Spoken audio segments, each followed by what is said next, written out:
Снял кардан. Покажу.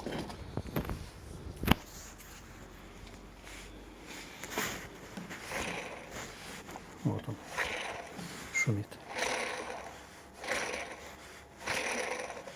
А на ходу это гудит как самолет.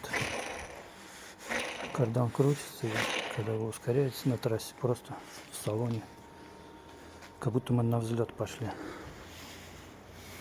Так что это еще родной с завода.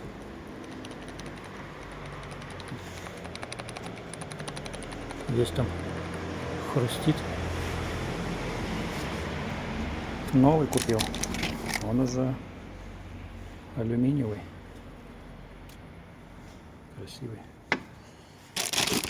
Пыльнички, хомуты, смазочки и какая-то прокладочка, не знаю куда. Ладно, разберемся. Для того, чтобы снять подшипник, я 8-м ключиком открутил все болты на кардане. Там их штук 6-7. Потом молотком постучал, отсоединил его. Внутри была скоба, и потом выбивал шлицы. Подшипники тоже будет скоба, его тоже снял скобу, выбил. Подшипник выбил. В комплекте был маленький пыльник, поэтому оставил старый, он был целый. Собрал все обратно. Вот. Поставил на автомобиль обратно. И сейчас тишина в салоне.